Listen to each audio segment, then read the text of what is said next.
Coming up on today's show. Instead of going out at night, we would put on music and we would imagine what it would be like to, what is it like to feel joy in Puerto Rico? Or what is it like to feel sadness in China? Or, anger in, Spain or something like that.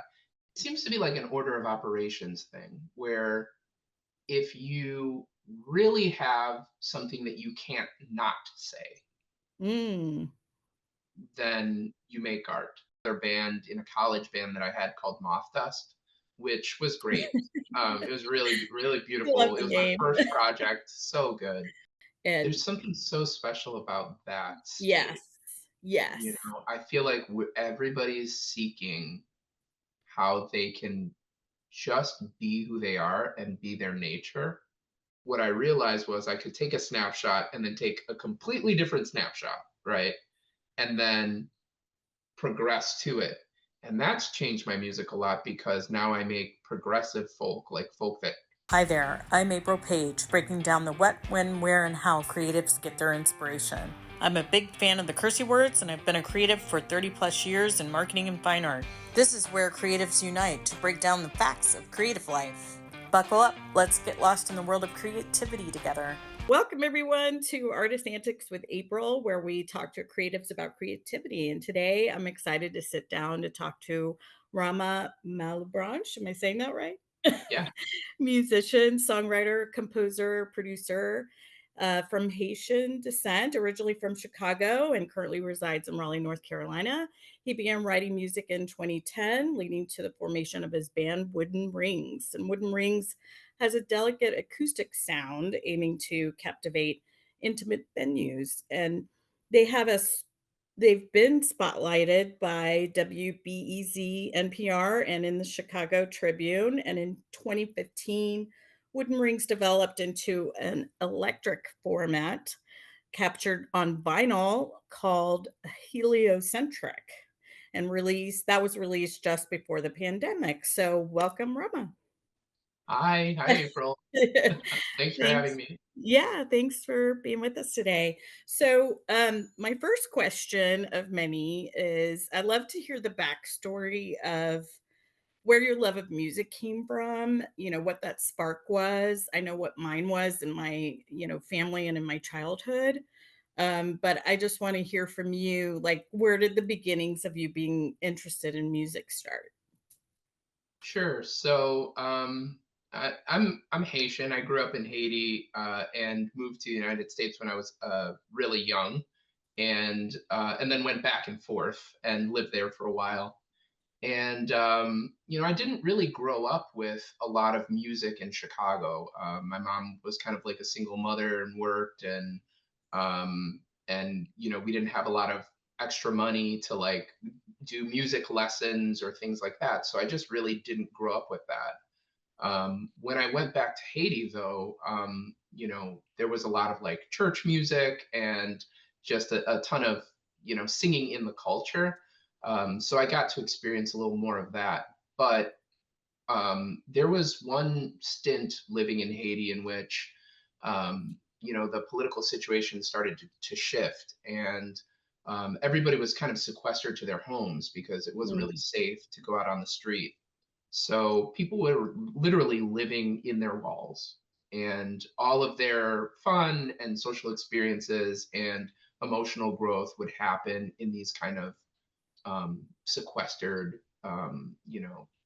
situations. And so what I realized was, my uncle, who's been living there the entire time, he used music as an escape, and he Mm. had this like super huge music collection. It was CDs at the time. CDs were all the rage, and he had thousands of CDs from all over the world, and we would, instead of going out at night, we would put on music and we would imagine what it would be like to, what is it like to feel joy in Puerto Rico, or what is it like to feel sadness in China, or anger in Spain or something like that.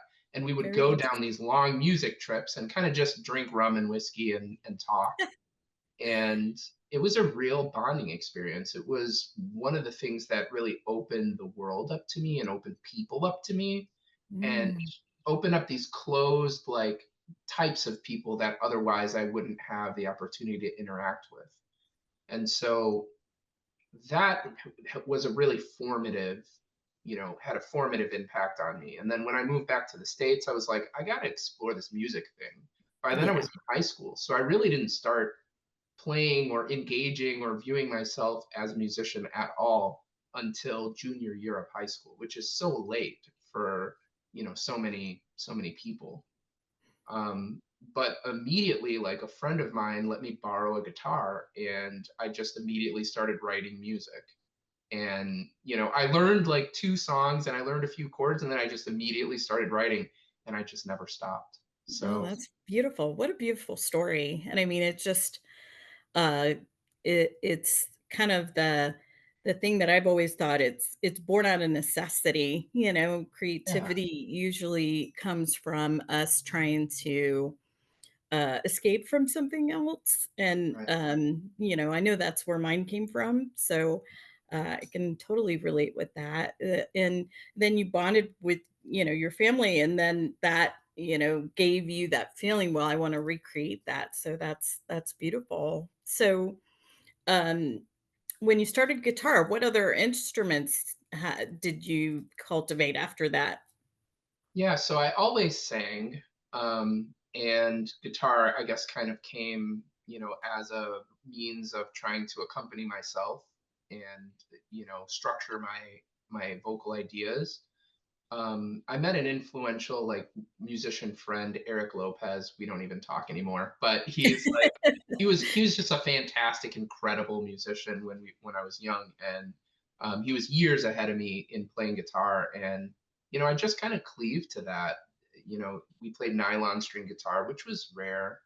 It was quiet, it was peaceful, it was intimate, Yeah.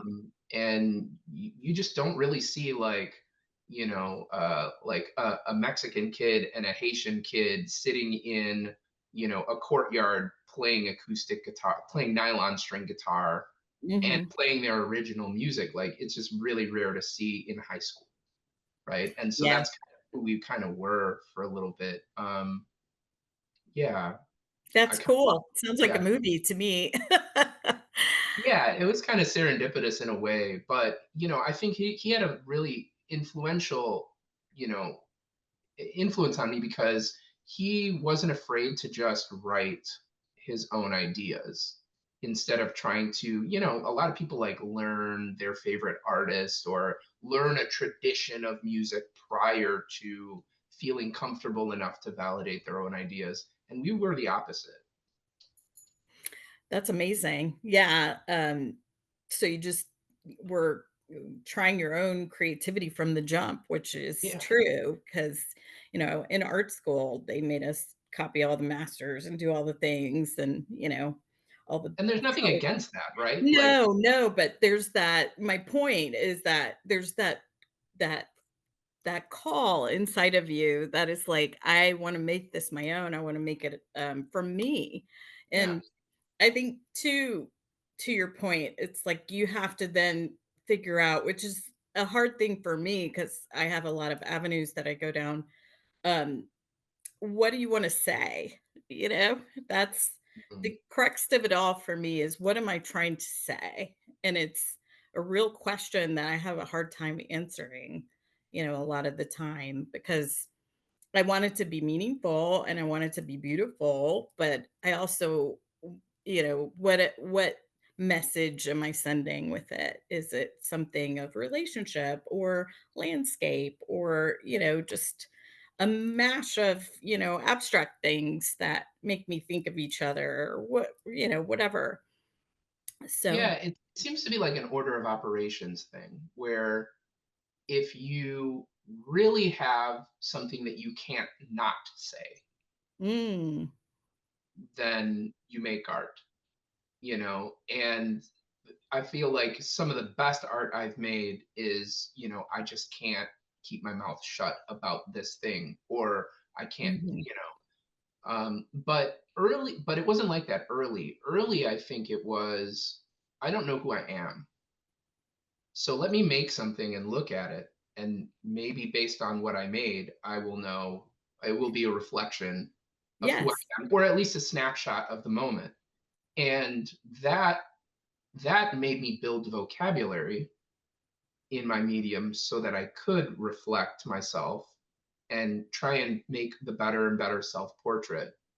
And that I think is, it's okay to not know what you put out, as long as whatever you put out reflects something back to you that you can then use for the next iteration, which you also don't know what it's going to be. Yes, but you have to be brave. There's so many things in there that I wanna go into, but one of them is, one of my favorite art quotes is, "Art is what you can't say with words," Yeah. and I can relate with that totally, and you want it to be that depth, but to your point, you have to know yourself, or learn to know yourself, and Right.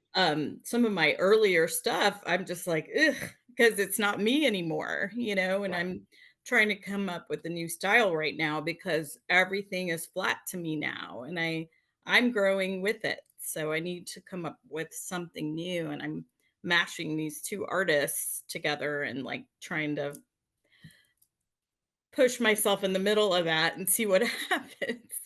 But One, I wonder if like life experience is actually what the flatness might be trying to convey, because sometimes you eat the same foods, right? You've been eating chicken and whatever forever for your whole that's life, right. and it just has no zest. It has Yeah. no, right? But then you go across the street and you have something you've never had before, or you experience something, and it brings it back to life. And so, yeah, I mean, maybe that's just like your art telling you, like, you want, I don't know, To keep you, exploring, yeah. yeah, No, do that's something, I yeah, like, I think that's true in a way, been captive by COVID. It's not as bad as it used to be, and I am getting out there more than I have in the past, year or so, but yeah, it's, COVID's changed a lot, man. oh my gosh, it was Yeah. just and thank God I'm one of those people who enjoys being by themselves. I know a lot of people that I had to counsel over the phone who were going, nuts, and I was like, "Oh my god, get it together, man." You That was know? me. Oh, That were was you? me. Yeah. Yeah. Yeah, and I think it's just people who are ultra social maybe that, we're missing that, connection, but, I um immediately stopped making work. A yeah, lot of because 'cause you're not people, in a positive place. Yeah. I saw people, and God bless them, man. They hopped online, they put Zoom on, and they just started playing their music to nobody. And I was just like, and some people, like it hit, and they got better known for it.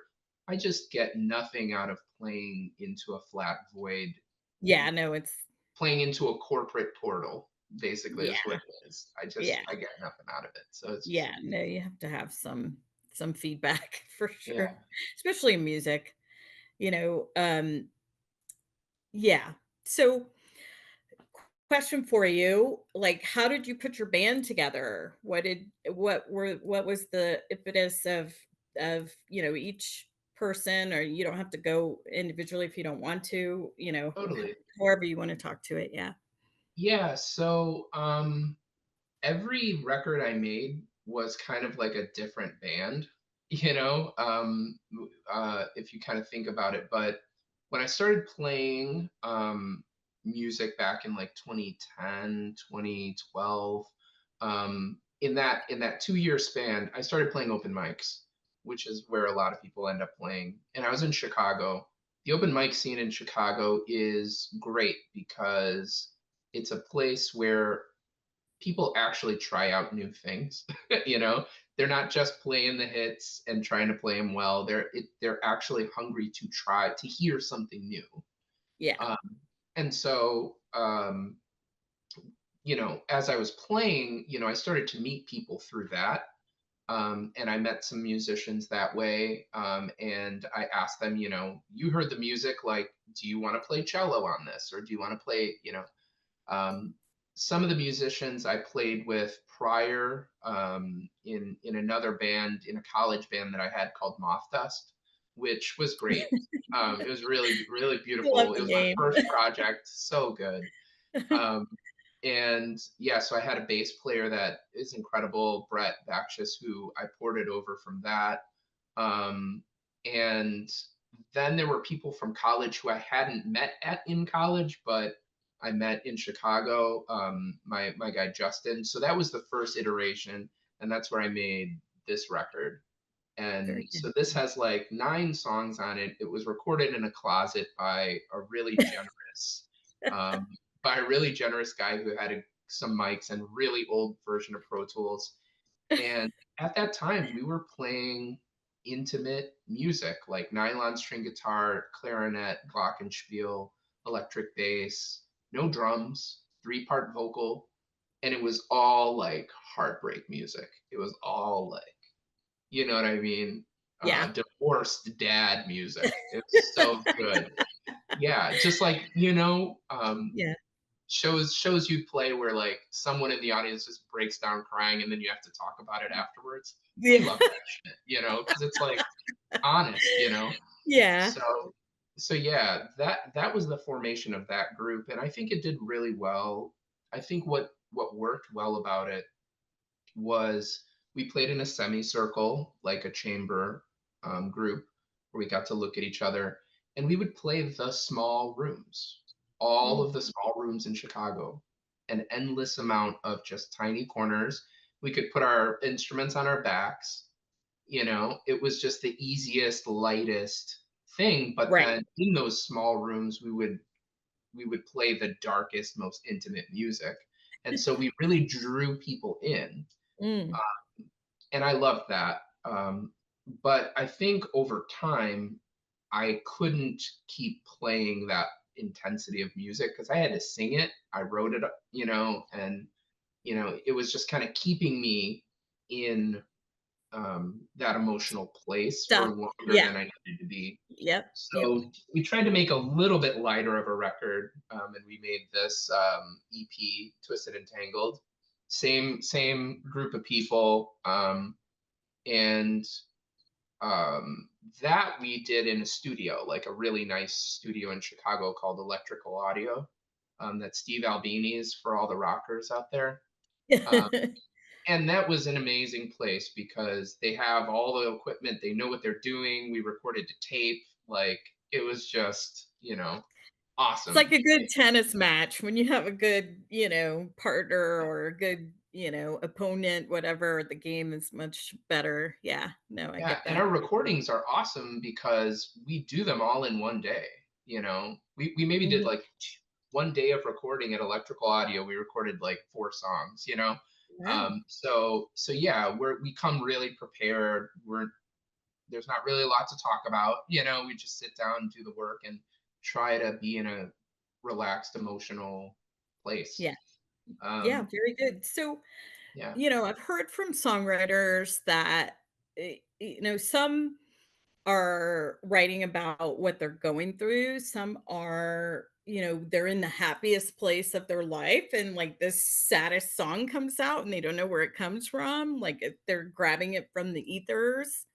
I'm just curious, like, where you're at in that spectrum. Like, where does your inspiration come from? And are you happy or sad? What does that look like? Well, I write some really sad music.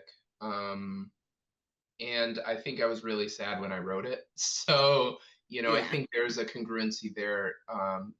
My first record I wrote because I was like trying to deal with a divorce. Mm. So the story behind that was, I get separated from my wife, and I'm living at my friend Louie's house. Louie has a blow up mattress. Okay. Louie's like a friend from high school, beer bottles everywhere. There's pizza, it's like that Right. sort of thing. I'm also in graduate school and I'm working on my graduate thesis and I'm overworking.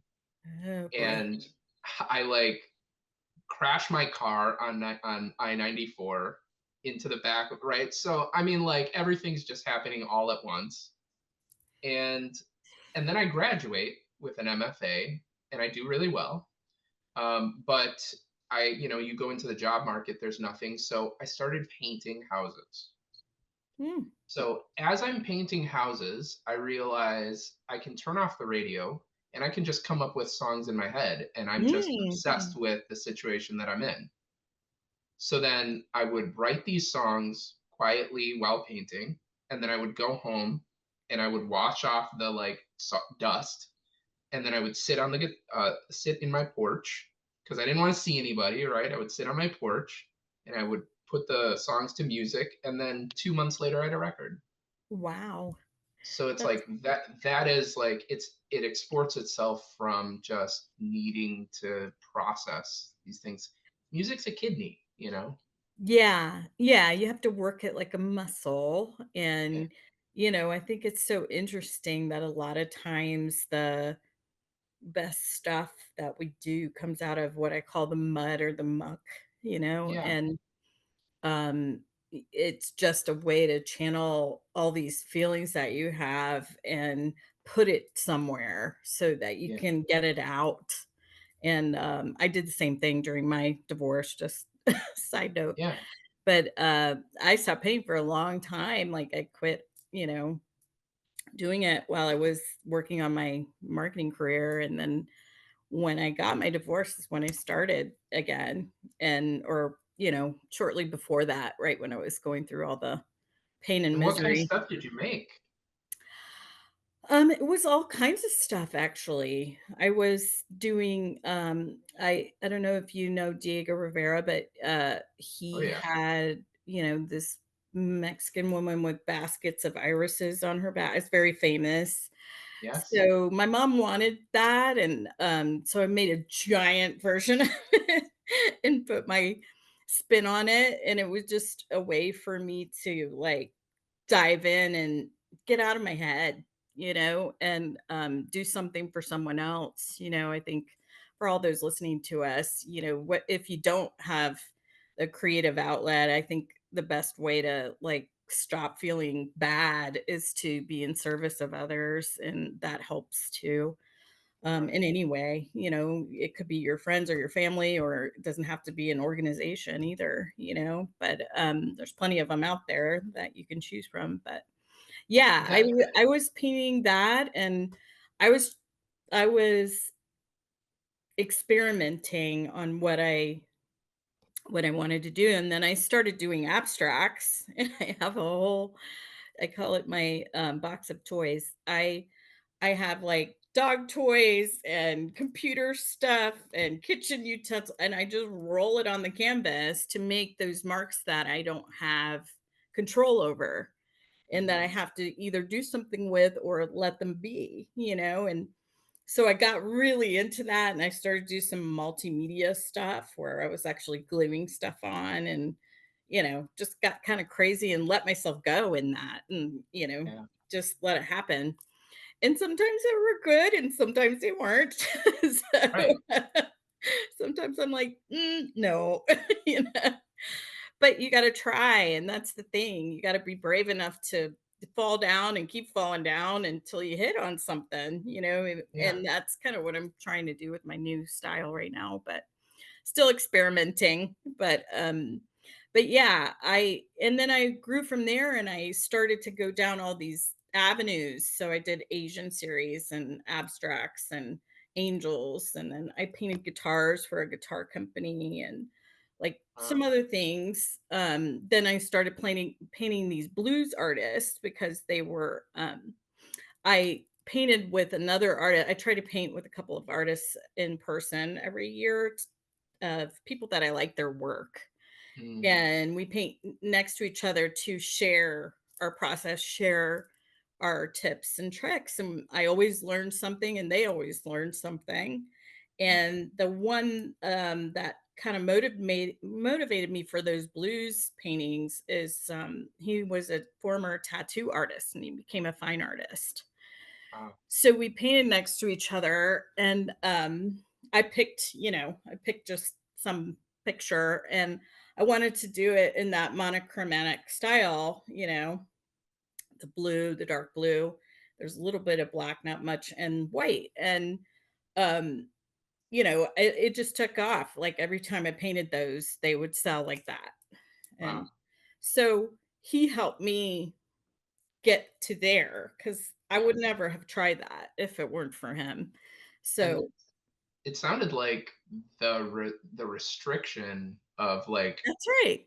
that really helped, you know. It is. Like Yeah, sometimes I do that with the restrictive color palette or restrictive um themes or tools. something. Yeah, Yeah. right. Like you can paint with anything but a paintbrush, like what are you gonna do?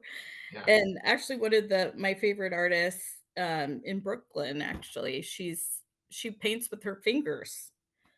Wow. She does purely finger painting, but she does these giant canvases so she can get the detail because Hmm. it's bigger, Yeah. and they're just amazing because there's so much energy on it, and it's just so, vibrant and colorful, and you get it right when you walk in, it's, like, breathtaking, but, Mm. so, she's one of the ones I'm trying to mimic, but, I don't know how I'm gonna get that on there. I'm just playing around right now, but the play is fun too, I tell everybody, "You should have some adult play in your life." Mhm. Whatever your passion is, you should play around, and even if you don't like drawing, you could do abstracts and just roll some stuff on um, a canvas and start, moving your hand with it and see what happens. I know, I watch a lot of artists on YouTube, but, the big thing now is the, uh, flow paintings where they just get the acrylic paint really, really watery, and they use different mediums and such, and then they take a blow dryer and like blow it out, and it makes all these Yeah, crazy, like, yeah, and they right. use silicone to in the paint to make these bubbles and stuff. It's just really cool. So you don't really have to be a true artist anymore, like Mm, with the technique, you can just play around. So I try to encourage everybody to do that because it's good for the soul. It's good. It's like a meditative state. I don't know if you feel that way in your music, but absolutely. I get lost in there. So when I Yeah. start, and it's not always like that. Sometimes I'm fighting with the canvas and then I have to quit and go do something, go Mhm. run around the block for a minute. But yeah, so when I get into that state, then I lose all track of space and time. Like it's 2 in the morning and I'm like, "Oh shit, I have to go to work tomorrow," you know? And There's something so special about that yes. state. You Yes. know, I feel like everybody's seeking how they can just be who they are and be their nature and not have their ego defining That's right. every articulated moment and every decision. When you're in that flow state, it's like you kind of recede and allow That's right. yourself to be who you are. Yeah, in the beginning, my mentor, he was trying to tell me because I was very meticulous and detailed, and that's why there's no energy on my pieces because, I'm so, like, anxious about getting it perfect, and there is no perfection. So, You're trying to um do something with that, though. That was your yes, goal, to be yes. perfect. Yes, and, he kept telling me, "April, you need to get out of your own head," and I'm like, "How does one do that?" Like, Mm. how do you get in the flow state? I'm just curious. Or does it just I happen think no, naturally? no, Yeah. no, no. I think so I'm not very spiritual in a traditional sense or in a religious sense, but for some reason, this reflective kind of like art, making something and looking at it, whether it's intimate or whether it's in front of, you know, hundreds of people or whatever, that to me seems like a really sacred space. I don't know why. And it's Mm, maybe because I can get into that flow state and I can learn so much about myself. Um, and so I think getting into it, I think, is like not being stressed. That's like the number one thing. And, I haven't produced a lot of work lately in part because I'm trying to like run around like an idiot and make money and stabilize my life and, like Right. save and All the what am I things. doing? Yeah. What am I All doing? the things you programmed to do. Yeah. But on the other end, it's like I'm doing it so that I can relax and I can, do these things. But the stress that comes with it reduces my ability to just relax and be. So it's like if I want to write, it's almost like I need to take some time away, Yes. relax first, and then be like, okay, who are you today? Oh, that hits me so close to what I go through. Yeah. Yeah, like, when I'm unhappy, I can't create. It's just for me, and I know some people differ on this, but, for me, I don't have to be excited or ecstatic. It just have to be in a positive space. And when I have too much life going on, when life is lifing, I just I'm not in a positive space where I can even think about creating because I know what's going to come out is going to be crap because Yeah. of how I'm feeling at the moment. So I But can do you think it create has to be. concepts though at that time? Can you say like, I want to Oh write this yes. down and revisit this Oh, concept I later? have notebooks of ideas like Yeah. that I will never execute in my lifetime. Yeah. But and I always they're everywhere. Movies, TV, in person, something somebody said, just books, wherever. I get it from everywhere. Mhm. So that brings me to my next question for you is, what inspires you for songwriting or music? How does that work? Mm. You know, for musicians, I think the like storied answer is all the musicians that I listen to that influence my playing and things like that, which yes, that's true. Um, bands like Stereolab or you know, Tortoise from Chicago or Radiohead or The Smile or things like that, Tallest Man on Earth, things like that. They influence me in technical ways where I can build vocabulary. Um, but I think films Mm, really um, capture me because I think my when I originally wrote songs, I would write stills. I would write snapshots of moments and I would just simply mm, go around the room and describe that moment and try and tie it to some sort of value or message that I have or mm. feel. And um, I think playing with time is something that filmmakers do, right? Sometimes the importance of that one shot is everything, but also they progress and they change over time. And so what I realized was I could take a snapshot and then take a completely different snapshot, right? And then progress to it. And that's changed my music a lot because now I make progressive folk, like folk that grows over time and maybe doesn't end where it Mm. began. And I'm not afraid to take very disparate snapshots and put them together. So Interesting. yeah, filmmaking. I watched a lot of TV, a lot of movies. Well, yeah, when you were caught up in your house and for COVID. Exactly. So yeah, that's interesting concept for me.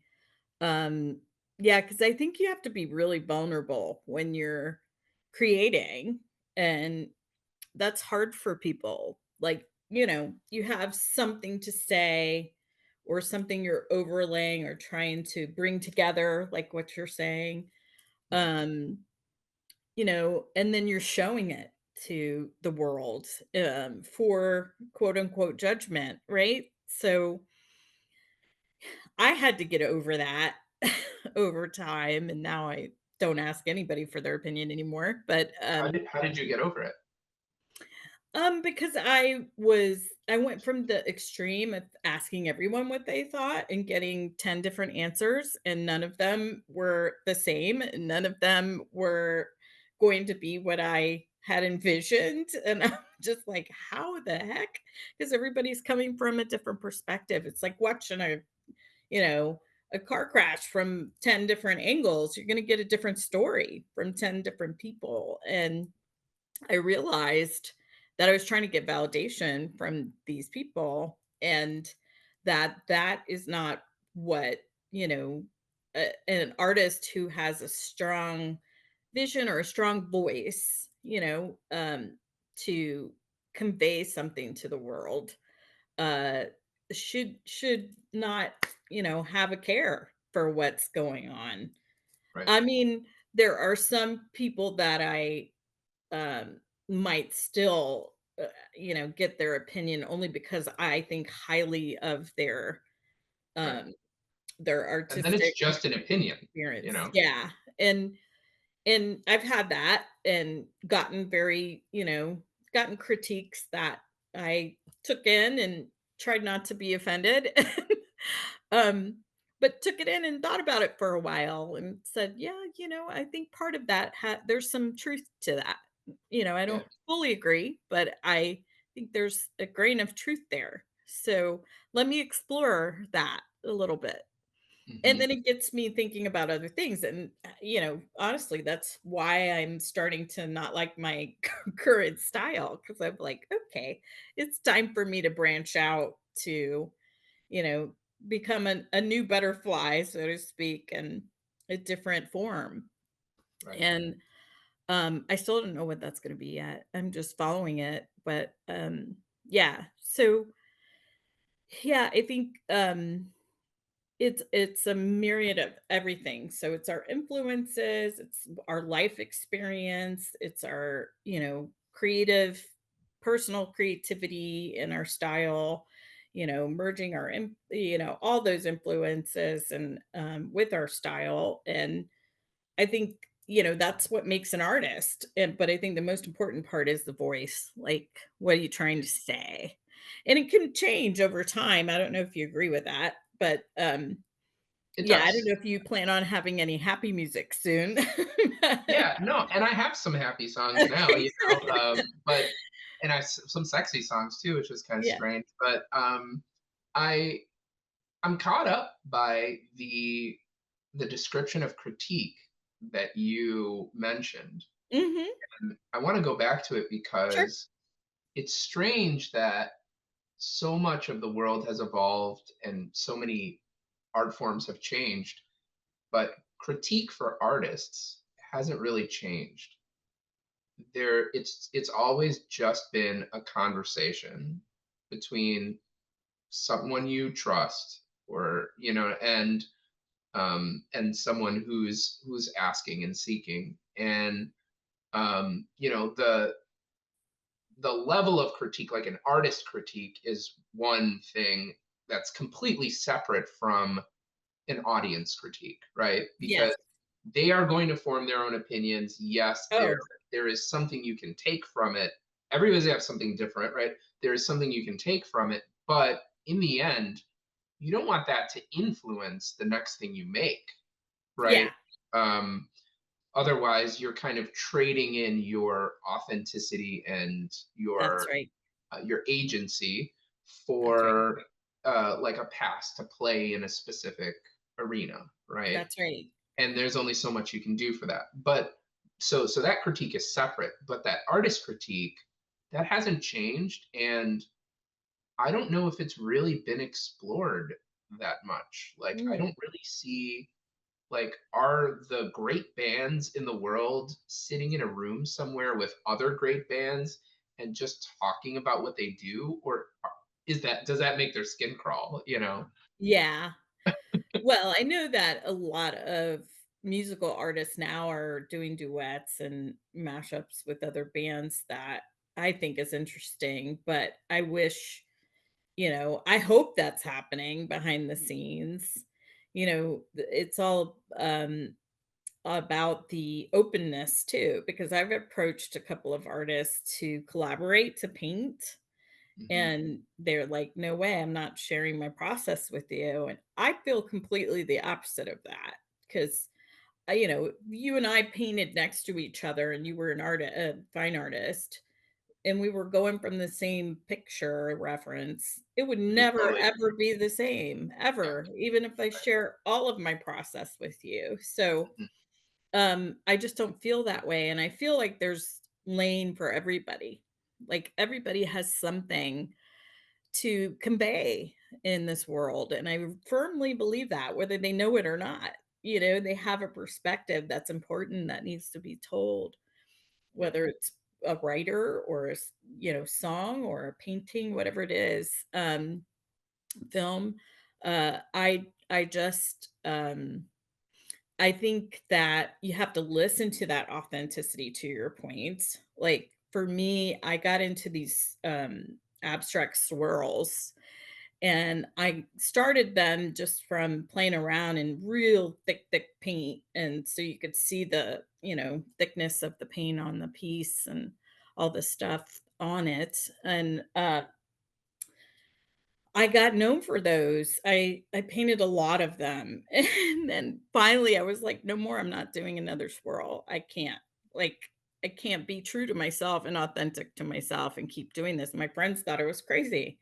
They're like, "People are buying them. What are you doing?" And I'm like, "This is not about that. This is about me expressing myself, and it's not about the money, even though a little bit it is about the money because I Right. would like to do it for a living, but I just don't wanna, for the lack of a better term, sell out. I wanna be original and keep going on with that growth and originality. I don't know how you feel about that. I'm curious, like in the age of mechanical reproduction, or now, AI reproduction, right? Yep. Why not, like, if there's something that's successful, why not turn it into prints that you could just, Oh, yeah.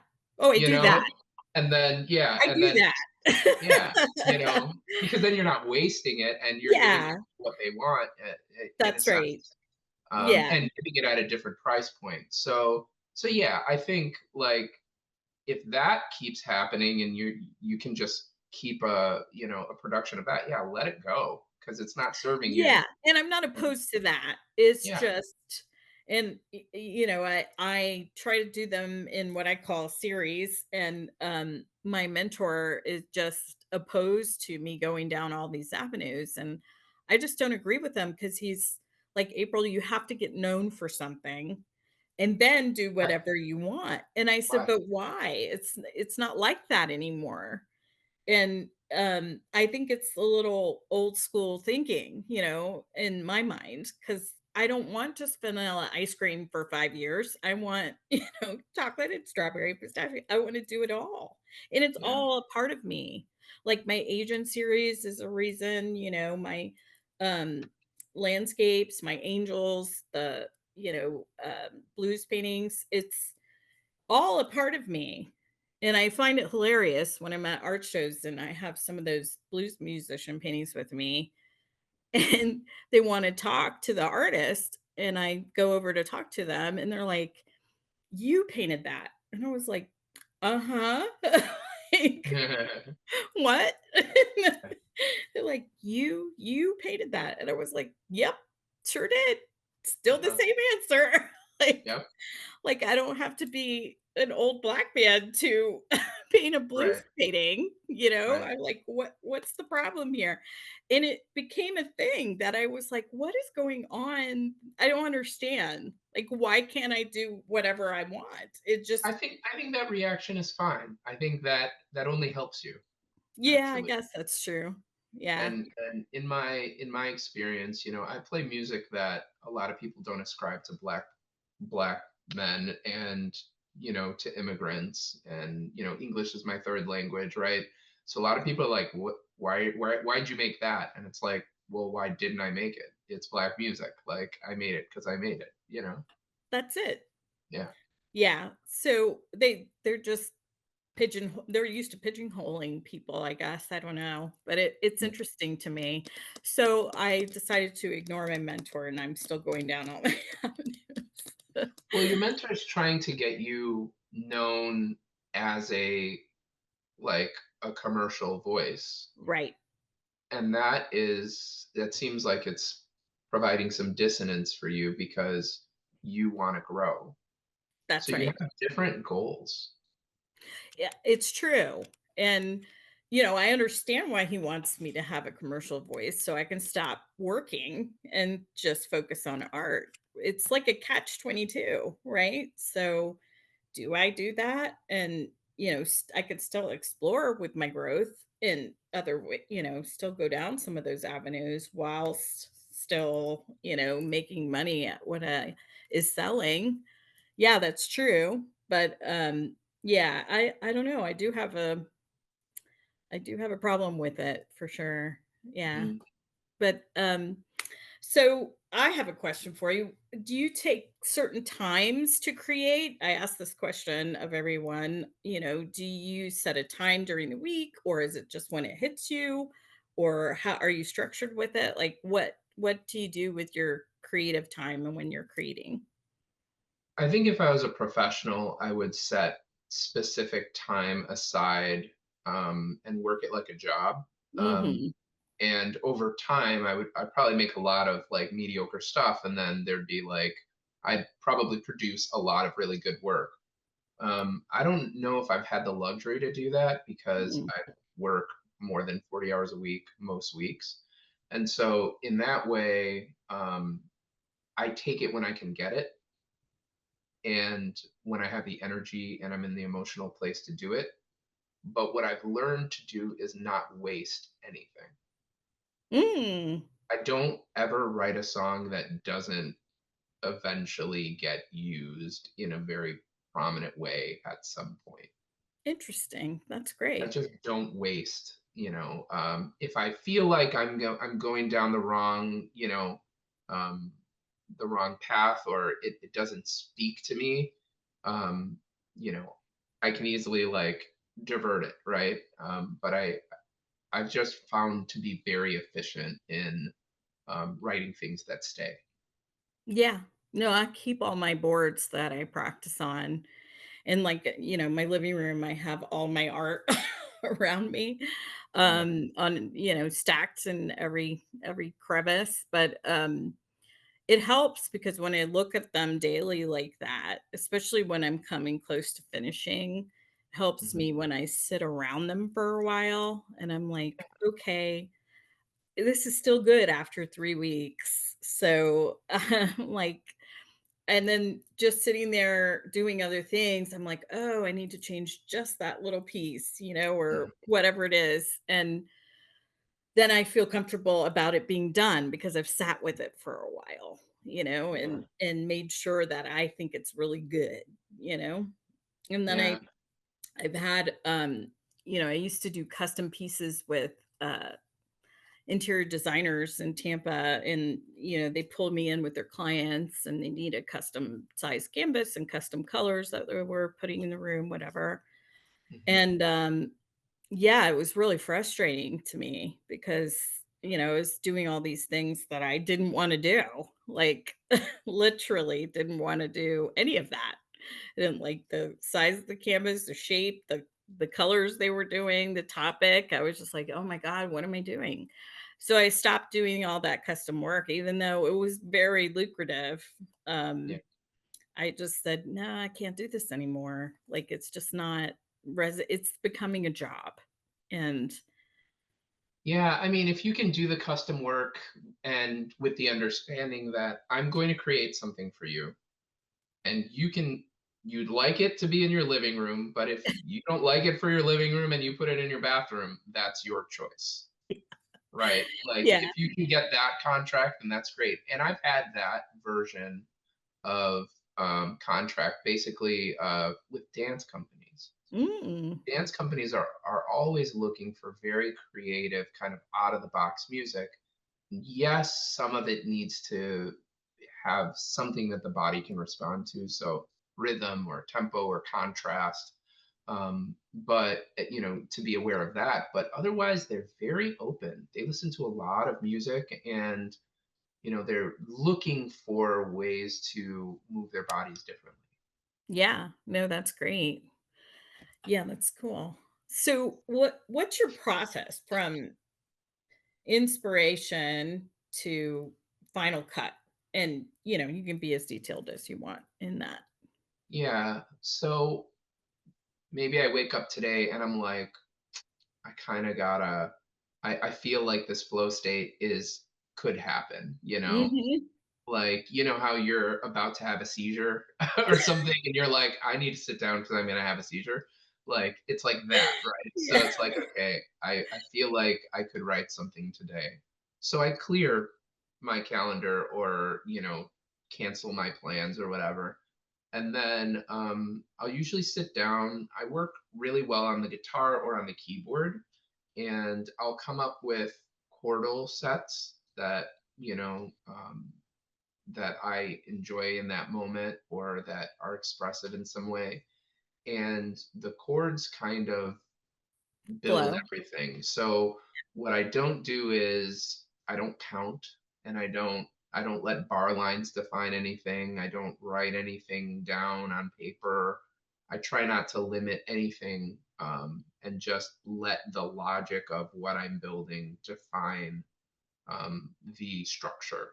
Mm. Um, and you know, I guess that's harder to see on later work because, if you're playing in like a folk tradition or a rock tradition, like there's a chorus and there's a verse and there's a, but as you're building it, it defines its own structure and timing and key signatures and things like that.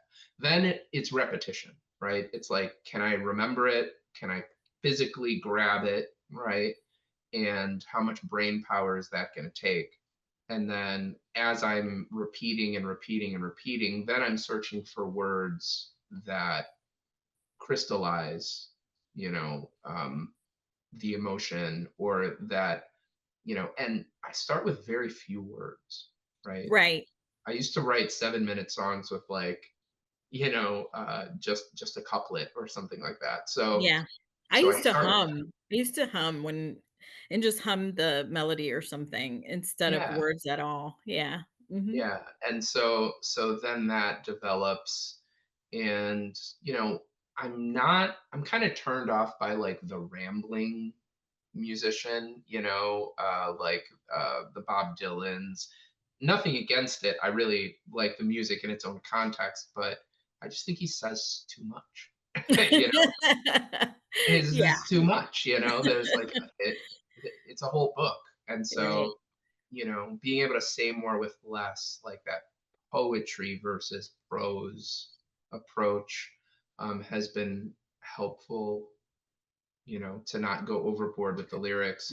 And in my music, like I tend to write really lush, really big orchestrated kind of music, and so too many words get in the way. So Yeah, no, and that's a good point. Like it needs to really be distilled down, edited down to its essence. And, just like with poetry, I've had some poets on here as well. And that's it. Like you're trying to get the point across with those little words as possible. And it takes time to figure that out because you're still trying to figure out what you're gonna say. mhm. So yeah, that's great. So where would you like to see music or in the future? Like, I'm just gonna leave that open-ended for wherever you wanna go. Where would I like to see music in the future? Like, Like, how it's shared or, I know we've talked about other venues that were more okay, yeah, open. I have some Yeah, ideas. yeah. So I'm in Raleigh, North Carolina. I moved from Chicago, and there are aspects of Chicago and maybe the North that I do miss. Here in Raleigh, what I've noticed is that there are fewer venues and they're smaller, which is fine. Um, the gatekeeping around some of those venues is really interesting because I feel like sometimes they're not necessarily looking for new ideas and new voices or new experiences, which inherently come with risk. That is Mm, what the game is, right? You need that's to be it. able to risk to try and feel and experience something new. That doesn't work with the business like culture of running a bar where you need to sell tickets or people need to buy beers or any of that. So they're in a way they're not really curating the experience as much as it's kind of just an addition, an attraction to bring people to buy beer. Yeah. It is that in other places too, but sometimes you find these pockets where no, people actually value the music more. And so you'll go to open mics where people don't talk over the music, Right. where you might get an original, but actually 75%, you might get a cover, but 75% of the music is original music. There Mm. are no crowd pleasers, Yeah. right? Um, and in those think tanks, they're like stars, you know what I mean? Like they're creating the elements of the new sounds that will then go out and people will risk buying a new record with a new sound on it. Or the media might be in that room trying to see where music is going, Yeah. not where it is, right? Not That's right. uh, yeah. And What are so people venturing into and that have a different sound that's going on? Because if we're listening to the same old all the time, then we're not evolving or growing as a group, not much less an individual like we've been talking about. So that's a really good point. Go ahead. I'm sorry. and we have a celestial jukebox, which is gives us access to all of the colors of all of the world at any time, and it really makes those intimate spaces of sharing more important, because the celestial jukebox doesn't have are the people, Yeah. and that so that's one thing. um, I would like to see more spaces that take risk in Mm. Raleigh for that reason. And when I say spaces, commercial spaces where people can still charge and make some money, and but the classics have been done, right? Blues, Right. rock and folk and funk, and Yeah. like it's been done, and it's been done so well. um like I don't know Everybody's that I want to repeating see that it. in a small venue in Raleigh. Yeah. What Yeah. I Yeah. want to Yeah. see is what are the new people thinking about, and what are they putting together. So that's one aspect of it. um Another aspect of it is the open mic in Raleigh. So Raleigh's full of two things: open mics and karaoke nights. Yeah. That is like the thing. If you're a musician, like it's inescapable. Um, it's not fair to be like a really good singer and a lead singer in a band and go to a karaoke night and like ruin it for everybody else. Everybody else. Yeah.